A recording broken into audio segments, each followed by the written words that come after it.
Hi folks, this is Luke Hauser, author of Direct Action, an historical novel. That's me in disguise back in the day. I'll be narrating this history of nonviolent direct action from the American Revolutionary period up to the present. This show was created in connection with directaction.org, where you'll find a free download of my book, links to the print edition, as well as organizing resources and incisive social commentary. See the links below in the description. And now, one person's version of A Brief History of Direct Action. What is direct action? Direct action is any action we take that seeks to immediately impact our world. This could be as simple and mundane as volunteering for a youth gardening program, or as dramatic as being a nonviolent peacekeeper in Palestine. Sometimes we fall into regarding only take-it-to-the-streets type actions as direct.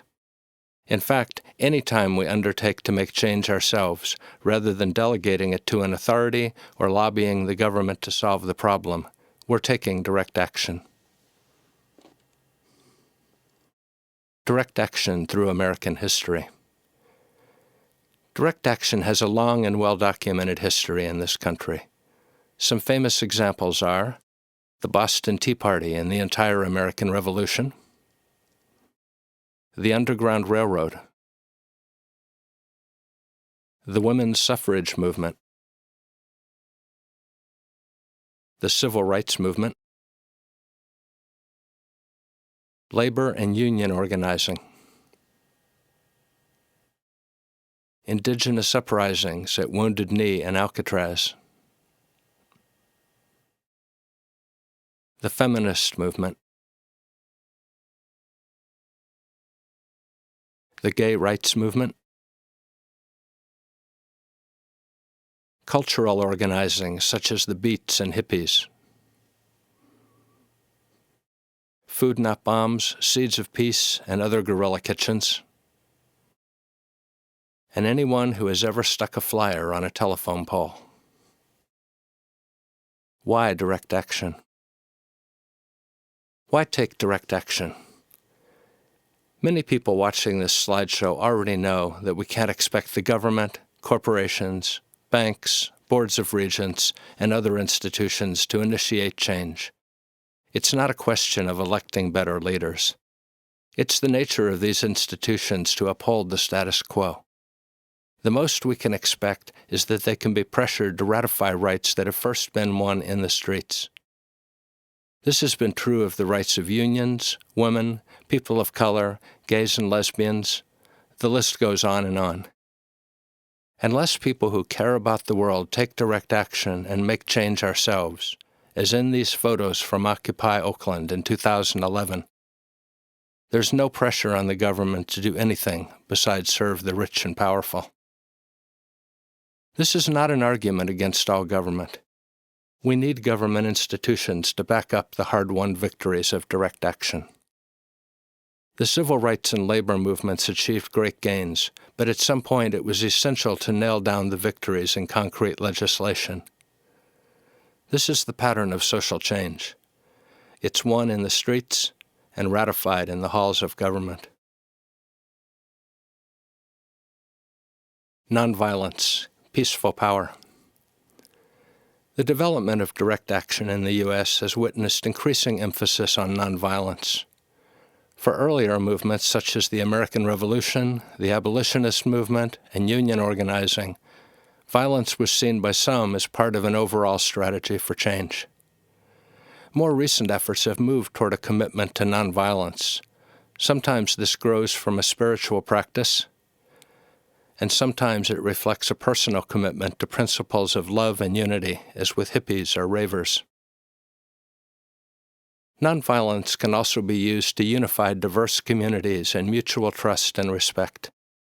In the 1980s anti-nuclear movement, all participants were expected to take a nonviolence prep and to make an explicit commitment to the nonviolence guidelines, which ban not only physical but also verbal attacks on opponents. While some protesters strongly held these as core values, others merely adopted them for a single protest. The guidelines served as a basis of trust and unity so that strangers winding up in the same blockade line or jail cell could count on a certain level of agreement on tactics and behavior. The 1970s, a period of ferment. We'll return to the anti-nuke movement, but for a moment let's flash back to the 1970s. The Vietnam debacle wound down by 1975. In the aftermath of the top-down, cis-male-dominated organizing of the 1960s, the 70s saw a breakthrough for women's rights and gay rights in the U.S. and in Europe. Both movements emphasized small groups, consensus, non-hierarchy, and a focus on interpersonal relations, issues that became central to the direct action movement of the 1980s. A second response to the mass protests of the 1960s was a new focus on decentralized direct actions in the later 1970s. Protests were organized by loose networks with no central leadership. Small affinity groups made their own action plans within guidelines agreed upon at representative spokes councils. These lessons began to pay dividends as protests against nuclear energy in Europe and on both U.S. coasts resulted in hundreds and even thousands of arrests in the later 70s and early 80s. Europe in the 1970s and 80s. Under the impetus of President Reagan's re-escalation of the Cold War, protesters in Europe in the early 1980s turned their focus from nuclear power to nuclear weapons. This was a pivotal inspiration for anti-nuclear activists in the United States. Marches in the Netherlands and Germany drew hundreds of thousands of people to protest the arms race. These European marches were among the largest in the world during the 1970s and 80s. Here, thousands of protesters marched at Comiso, Sicily, near a U.S. military base. Activists in Germany and England also protested outside U.S. bases. In these years, the peak of the Second Cold War between the U.S. and the Soviet Union, the U.S. had over 100,000 troops stationed in Europe, along with hundreds of nuclear warheads. German protesters staged die-ins outside U.S. bases, often blocking movement of U.S. troop convoys rumored to be moving nuclear weapons. These colorful actions were very influential. Activists from the U.S. traveled to Germany and England in these years and took part in such actions, bringing lessons back home. Not all lessons were transferable. Police tactics in Germany were different. Where U.S. authorities generally arrested protesters with varying amounts of force, German authorities sometimes used water cannons to drive protesters out of the roads. These images give some sense of the European backdrop to what would soon unfold in California. That's the end of Part 1 of A Brief History of Direct Action. Stick around for Part 2, where we'll carry the story through to the present. And now, intermission. We are sweet water and we are the seed. We are the storm winds that blow away greed. We are the new world we bring to birth. A river rising to reclaim the earth. We are sweet water and we are the seed. We are the storm winds that blow away greed. We are the new world we bring to birth. A river rising to reclaim the earth. We are sweet water. And now, back to our story. The 1980s, an explosion of activism. The 1980s were the era of Reagan. Unrestricted military spending and nuclear sword rattling, economic oppression and the birth of modern homelessness, ecological devastation, and a surge of activism. Thinking globally, acting locally was a favorite slogan of the day. For us in the U.S., what it meant was an awareness of the impact of Reagan's military program, the impact on the Europeans who were the likely first victims in any conflict with the Soviets, and the impact on poor and working people in our own country and around the world, who saw social services ignored to pay for military buildup. Marches were taking place in the U.S., but where the European marches numbered in hundreds of thousands, their U.S. counterparts were generally far smaller. It was a depressing time. Reagan was elected in 1980, and the rise in the military budget, and in homelessness was massive. The careful diplomacy of the Nixon and Carter years gave way to a swaggering bravado. The Soviet Union was labeled the evil empire, and limited nuclear war was seriously discussed as a policy option. This is Hiroshima, August 1945. Hiroshima was at that time a city about the size of Oakland or St. Louis. People around the world were feeling like something had to be done. Let's take a closer look at what was happening in Northern California. Livermore Nuclear Weapons Lab. Design and production of U.S. nuclear weapons has always been shrouded in secrecy. It wasn't until the 1970s that the role of the University of California and Livermore National Laboratory became clear. UC manages the Nevada nuclear test site and the country's 2 nuclear weapons design labs at Los Alamos, New Mexico, and at Livermore, California. Between them, the 2 competing labs have created nearly every U.S. nuclear device since 1950. Protests around nuclear issues were happening in California and on the Upper East Coast during the later 1970s. A 1981 protest at Diablo Canyon Power Plant in California resulted in nearly 2,000 arrests. During the 4 days the protesters spent in jail for that action, Bay Area organizers spread the word about meetings that fall to plan a direct action at Livermore Lab. Small protests were already happening at the lab, including Advent and Holy Week actions by Christian affinity groups, who were among the most active at that time. Here, Christians take to the streets with props at a Good Friday action. A Christian affinity group demonstrates 1980s lockdown technology, which has come a long way since that time.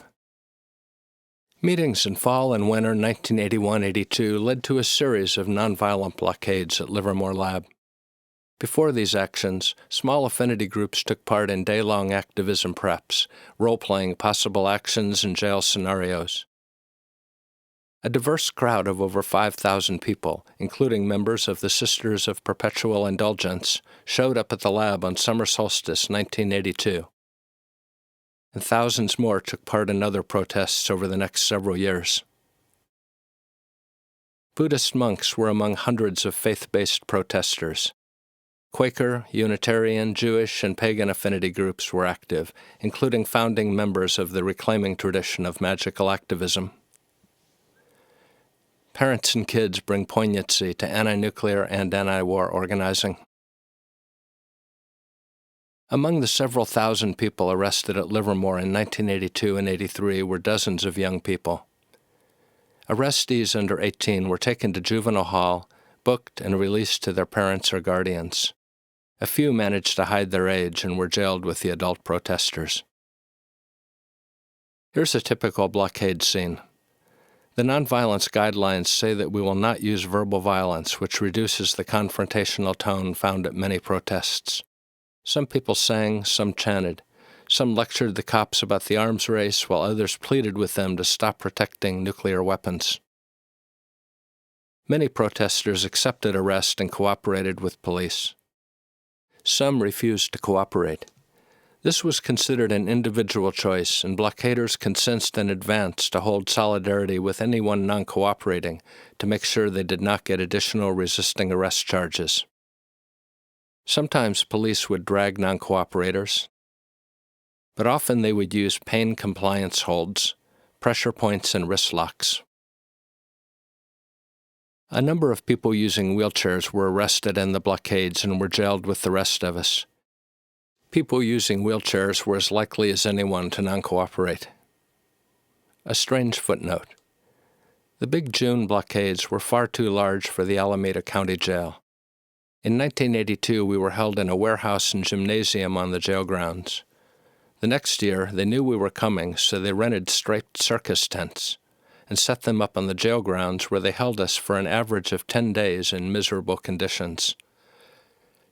Needless to say, people were happy to get out of jail. San Francisco, Nonviolent Urban Actions. In 1983, anti-nuclear protests moved to downtown San Francisco. doing walking tours aimed at exposing and disrupting nuclear contracting corporations, banks, and federal offices. Although numbering at most only a few hundred people, the city protests were more disruptive and confrontational than the Livermore blockades had been. A younger crowd took part in city protests, including several punk affinity groups. Die-in tactics imported from Europe snarled city streets. Protesters would die in the street, and when cops arrived, people would get up and meld into the crowd, reappearing a block or two away to die again.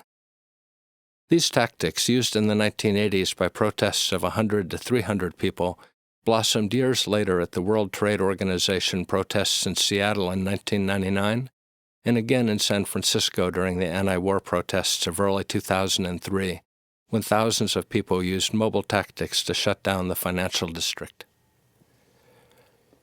Peace camps in the U.S. and Europe.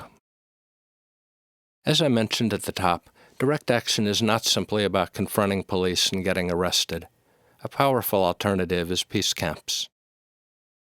Encampments were part of many anti-nuclear direct actions, such as those at Diablo Canyon Nuclear Power Plant and Vandenberg Air Force Base in Southern California. An older activist once told me that he thought the original inspiration for peace camps came from Woodstock, getting back to the land. In England around 1982, in response to the U.S. military bases in that country, activist women organized an ongoing peace camp at Greenham Common, site of a U.S. base. Thousands of women took part in gatherings and actions at Greenham Common. On January 1, 1983, about 60 women cut through a security fence and danced on a missile silo. The camps at Greenham Common and elsewhere inspired California activists to organize a peace camp at Livermore Lab in spring 1984. People from the camp would leaflet at the front gate each workday. Shown here are copies of the Peace Lab News, a series of leaflets used during the peace camp. When I first heard talk of a peace camp, I pictured a row of tents along the highway. Instead, it looked like a new subdivision was going in. Here's the first meal at the peace camp. Although not a direct influence, the spirit of these camps was captured again in the Occupy movement of 2011, when people camped in city centers across the U.S. to demand social justice. The 1980s anti-nuclear movement used a variety of approaches: nonviolent blockades, confrontational city protests, and peace encampments, passing these tactics as well as a general strategy of direct action to subsequent generations. Gradually, the focus of organizing shifted and broadened from nukes to intervention in Central America and the Middle East, anti-war demonstrations, the massive protests against corporate globalization at Seattle in 1999 and beyond, and on to today's social and environmental justice organizing. Direct action today. The 1980s anti-nuclear movement represented a peak of direct action organizing, bringing the lessons of past movements such as civil rights, feminism, and gay rights into the mainstream of social organizing. From that base have sprung many movements of recent years. A short list includes huge encampments and civil disobedience actions against nuclear testing at Nevada Test Site, where activists built links with indigenous people from the Shoshone Nations. People taking to the streets to stop environmental destruction. Protests of military intervention in the Middle East, Central America, and elsewhere. Groups like Food Not Bombs, ACT UP, and Queer Nation have expanded the focus of direct action. Earth First and other groups have organized tree sits to stop clear-cutting of old-growth forests. And thousands have participated in the movement to stop corporate globalization, including the uprising in Seattle in 1999. All of these movements, particularly the largest at Seattle in 1999 and during anti-war protests in 1991 and 2003, relied on the lessons of earlier movements, using affinity groups, consensus, and mobile street tactics to shut down entire business districts. Nonviolent direct action is not a piece of dusty history, but a living tradition. What's next? The most encouraging sign I see is the increasing diversity and interweaving of movements, such as Black Lives Matter, Occupy and social justice organizing, solidarity actions initiated by Indigenous people, street theater dramatizing our sense of urgency, and the amazing leadership of a new generation of young people with groups like Extinction Rebellion, Sunrise Movement, and Youth versus Apocalypse around issues such as climate justice and gun control. On the front lines, blockade and lockdown tactics continue to evolve, and people seem as committed as ever to holding their ground, whether in the streets or in the trees. Awareness of the global political and ecological situation is light years ahead of where we were in the past, especially awareness of the pivotal role of economics. Anti-war and globalization protests are sure to continue, but just as important are direct actions that bring our activism right into our home communities. Projects like farmers markets, needle exchange, info shops, and community gardening. Keeping on, keeping on. And so we ask ourselves, what impact do we actually have? What effect does direct action, and particularly nonviolent civil disobedience, have on our world? Sometimes the results of direct action are dramatic, an end to segregation or to the construction of a nuclear power plant. Other times it's more subtle, a shift in public awareness, a space created for discussion of alternatives. For many of us from the olden days, our number one goal was and remains preventing nuclear war. So far, so good. Which brings us to the crucial role of keeping a sense of humor. Here's a few examples. Kami Dupe's affinity group put up 300 copies of this realistic-looking poster in BART commuter trains. Some were defaced by people who took it seriously. In 1982 to 84, people organized the Berkeley Anti-Reagan Festival, BARF, as a way to protest Reaganism without endorsing the Democrats, who were, after all, voting for all of Reagan's military budgets. Coma Affinity Group, the Committee of Militant Artists, built this mobile Diablo Canyon reactor for a Berkeley Earth Day parade. Members of Coma also helped form the band Funky Nixons, veterans of 1,000 benefits, give or take a few. Here they sing with Wavy Gravy at Berkeley's People's Park. Graffiti artist Apollinaire painted this mural in one night on a South Berkeley wall. In this Tax Day skit, a group of waiters approached outdoor cafe patrons in San Francisco, presenting them with a tray of toy soldiers and missiles. They'd ask, "Did you order this?" When the patrons shook their head and said no, the waiters would hand them a bill for $300 billion, the annual defense budget, and say, "Well, you're paying for it." Last but not least, here's Coma Affinity Group again, with the first version of their mobile nuclear missile. The missile, which weighed several hundred pounds, was carried by a crew of 4 to 6 people through the streets of San Francisco. And here we have the final version, the Nukesicle, complete with 4 motorcycle wheels, a steering wheel, and brakes. The Nukesicle had a long and colorful career recounted in my novel. I won't give it away here. But as you can see, someone had a dream, and they worked to make it real. A question. We're left with a question. How are we making our world a better place for ourselves and for future generations? The challenge is to address immediate social needs while ultimately creating the world we want to live in. Building that world is truly the meaning of direct action. Thanks for tuning in. See you in the streets. Don't forget to visit directaction.org, where you'll find links to buy my book or download a free PDF of Direct Action, an historical novel by Luke Hauser, as well as my other books, and all sorts of organizing resources. You'll find links below in the description. And visit weaveandspin.org for dozens of chants for activism, circles, and singing in the shower. weaveandspin.org. Links below in the description. Ciao for now.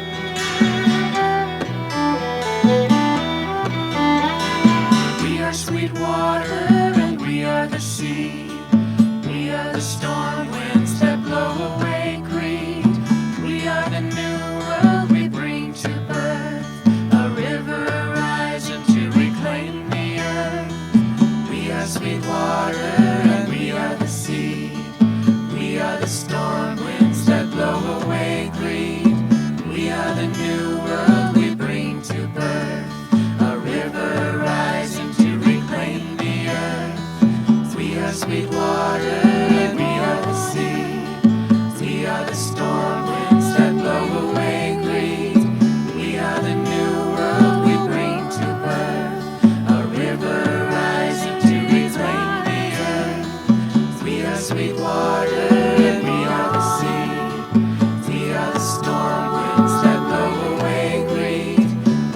the new